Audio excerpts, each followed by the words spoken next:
Bonjour et bienvenue sur le podcast Explore Japon, le podcast qui explore le Japon sous toutes ses coutures. Des conseils voyages, de la culture ou bien de la vie de tous les jours en passant par l'apprentissage du japonais, partons ensemble une fois par semaine pour ce magnifique pays qu'est le Japon.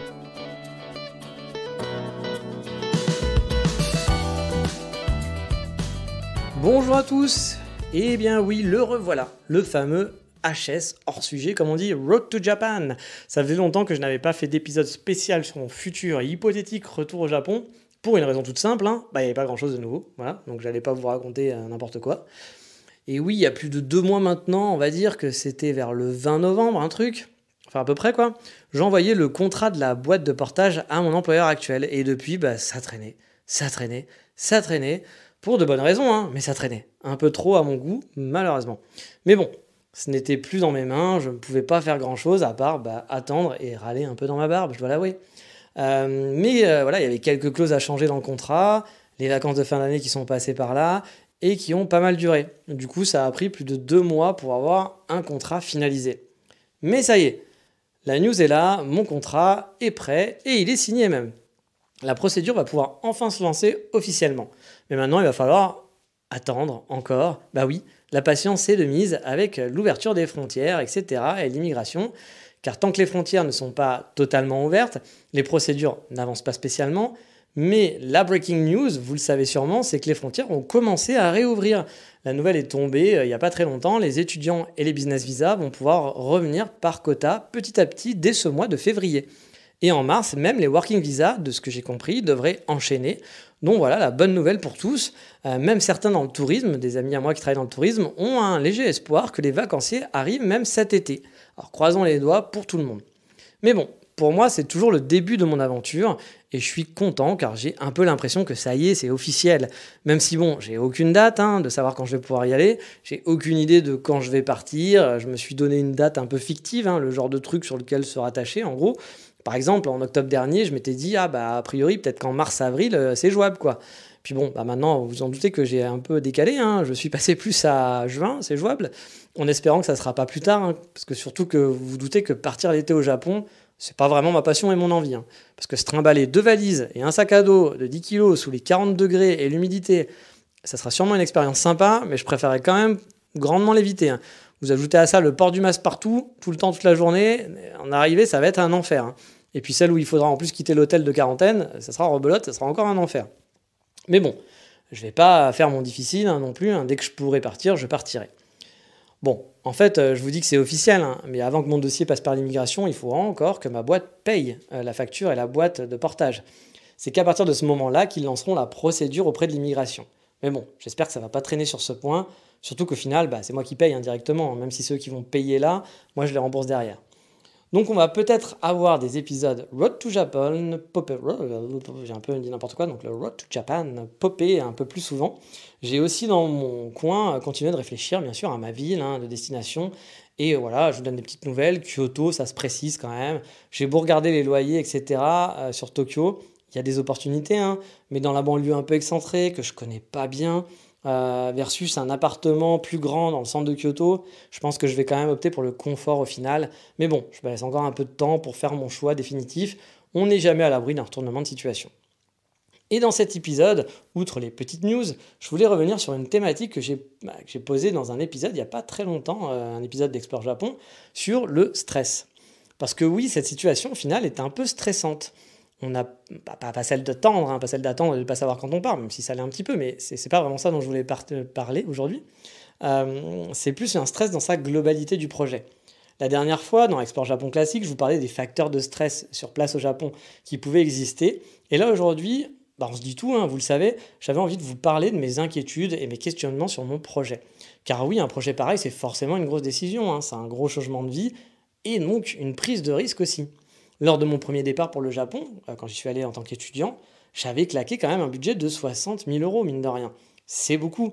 C'était toute une vie d'économie. Enfin, pas vraiment, parce que j'ai surtout vendu mes affaires, plus une prime de départ, plus un an de chômage, d'auto-entreprise, plus des économies, etc., etc. Et au final, pourquoi ? Pour un retour en France 2 ans après, avec un niveau de japonais minable, il faut l'avouer, on ne peut pas dire que c'était une franche réussite sur le papier, il faut être honnête.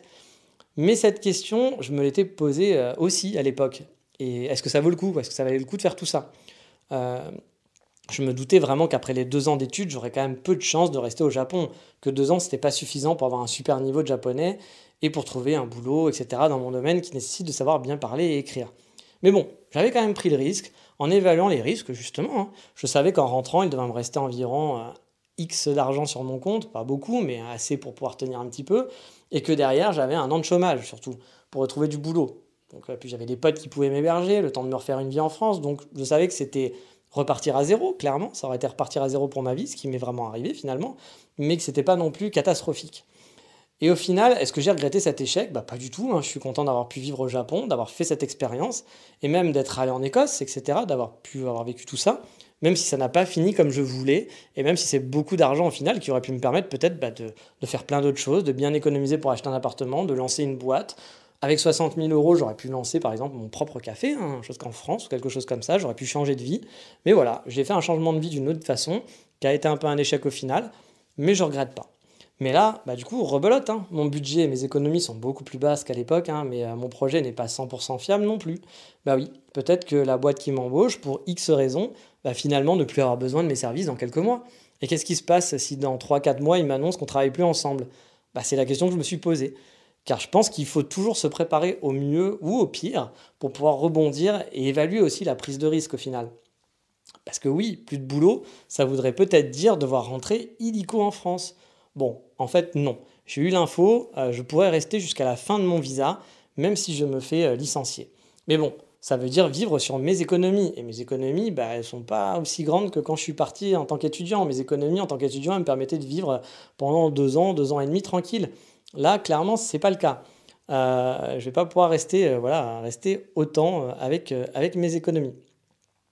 Et donc, bah, je vais devoir retrouver un boulot dans le même domaine, lié au visa, et avec toujours la même problématique qu'avant, bah, pas de japonais, puis un anglais qui est très mauvais. Bref, ça serait pas simple de retrouver quelque chose. J'ai prévu bien sûr quelques pistes, j'ai réfléchi à quelques solutions, mais je sais qu'elles sont pas super sécures, et que voilà, il y a quand même, comme la dernière fois, des chances que bah, si ça se passe mal, je dois rentrer avec pas grand-chose et repartir de zéro encore une fois. Et puis en plus, bah, j'aurais déjà claqué 10 000 euros, hein, en visa, en meubles, en frais d'appartement, les billets d'avion. Si je dois partir au bout de 3 mois ou qu'au bout de 1 an, je reste et que j'utilise aussi mes économies pour vivre sur mes économies, bah, j'aurais claqué encore plus d'argent. Peut-être que j'aurais claqué encore 10 000 balles, 15 000 balles en plus. Bah, du coup, voilà, j'aurais claqué mon argent pour pas grand-chose, hein, juste pour être resté un peu au Japon. Alors vous allez dire, ah bah, c'est génial, tu restes au Japon. Mais bon, au bout d'un moment, ça suffit pas non plus, hein. Du coup, la question qu'on se pose dans ces moments-là, c'est est-ce que ça vaut vraiment le coup? Est-ce que c'est intelligent de faire ça, tout simplement? Parce que oui, je pourrais très bien rester à Budapest, où la vie est pas très chère. Avec mon salaire actuel, honnêtement, je peux économiser 1 300 euros chaque mois et mettre de côté donc cet argent, donc augmenter mes économies de plus en plus. Imaginez, sur 10 mois, je gagne déjà 13 000 euros. Comment ça s'appelle sur un an, je pourrais économiser 15 000 euros chaque année. Donc si par exemple ma boîte me garde pendant 3 ans, bah voilà, j'économise 45 000 euros sur 3 ans en vivant tranquillement à Budapest. Donc voilà, pour la suite de mes projets, ça me permettrait voilà, de faire plein de choses. Mais au Japon, la boîte de portage, où je vous l'ai déjà dit, hein, je vais avoir, va diminuer mon net de 800-900 euros. Donc là, niveau économie, je ne vais pas monter beaucoup, je vais en faire un petit peu, mais ça sera peut-être plus de la hauteur de 100 euros par mois, et encore, je ne suis pas sûr. Il faudra avoir mon budget réel sur place. Bah, de plus, j'ai pas des parents qui sont derrière moi, j'ai pas d'héritage qui m'attendent, par exemple. J'ai pas un petit appartement familial que je pourrais récupérer un jour, qui me sera légué. J'ai plus de 40 ans, j'ai pas vraiment d'économie, comme je vous le dis, hein, genre, j'ai rien à cacher. J'ai 30 000 euros d'économie actuellement sur mon compte, donc voilà, c'est pas fou. Alors, pour certaines personnes qui vont dire, bah, c'est beaucoup. Mais bon, quand on a 40 ans et j'ai pas de maison, j'ai pas investi dans quoi que ce soit, c'est pas tant que ça. Donc voilà, j'ai pas de patrimoine, j'ai rien. Et là, j'ai l'occasion finalement de me faire un peu d'économie si je restais avec ce statu quo. Je pourrais vite monter, peut-être arriver à 100 000 euros dans 3 ans, ou j'en sais rien, quelque chose comme ça. Donc en ce moment, bah, je vais prendre des risques, hein, dépenser un quart de mes économies déjà dans un projet Japon juste pour l'installation.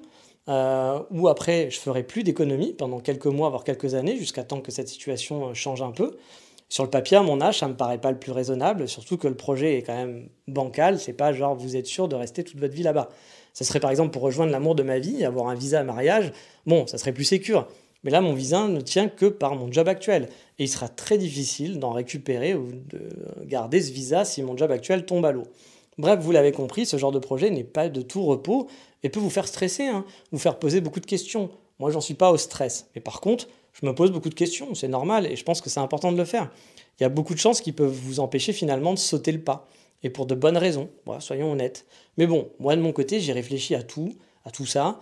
J'ai calculé les pires scénarios, alors peut-être pas les pires scénarios dans le sens Godzilla attaque ou je fais des crises cardiaques tous les 2 jours.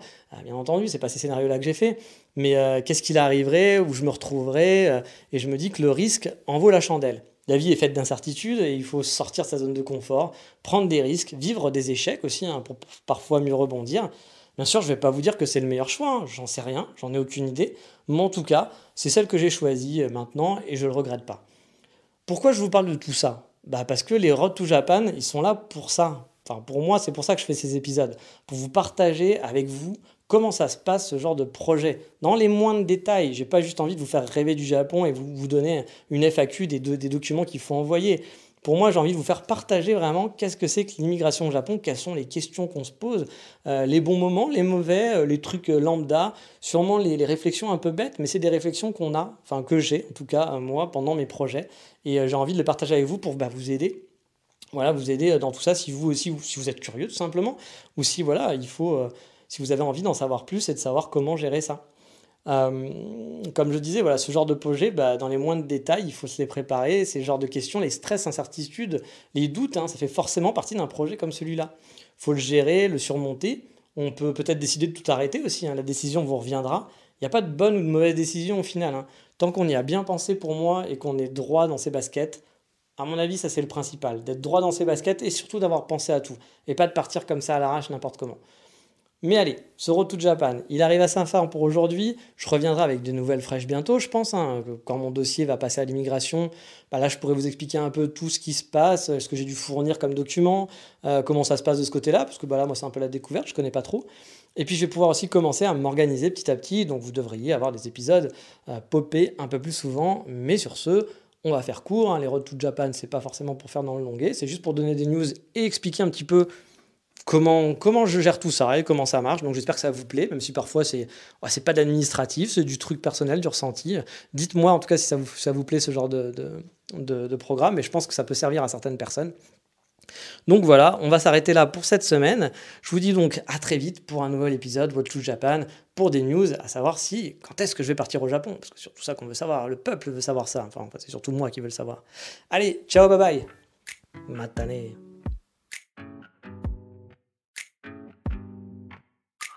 It's too late now to turn around and back again. I made my bed and now I lay my head in it. And I'm sorry I'm not perfect, but